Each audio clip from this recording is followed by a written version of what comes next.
இப்போ தான் ஞாபகம் வருது. அடச்சி நம்ம வீட்ல ஒரு பையன் இருக்கானே! அப்படின்னா வீட்ல சொல்லக்கூட இல்லைங்க. வாடா நான் ஸ்கூல்ல ட்ராப் பண்றேன்னு ஷூட்டிங் ஸ்பாட்டுக்கு கூட்டிட்டு போயிட்டேன். அங்க வந்து அலறான். இப்படி இப்படி அலறான். ஒரு எக்ஸாம் டைம் வரும்.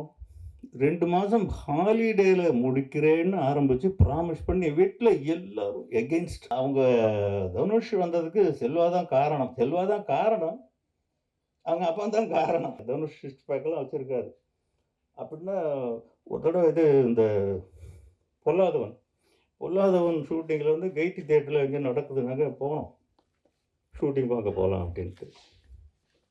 அப்ப அந்த கிளைமாக்ஸ் ஃபைட் எடுக்குறாங்க. சிக்ஸ் பேக்க காமிக்கிறது. ஒரு ஷாட் முடிச்சுட்டு ஓடி வந்து அப்படியே மல்லாக்க படுத்து இந்த தூக்கி அந்த வேர்வை சிந்தி மறுபடியும் ஷாட் எடுங்கிறாங்க ஓடுறான். வயிறு எரிஞ்சிருச்சுங்க. பெத்த புள்ளைய இவ்வளோ டார்ச்சர் பண்ணியாடா நம்ம நடிக்க வைக்கிறோம் அப்படின்னு.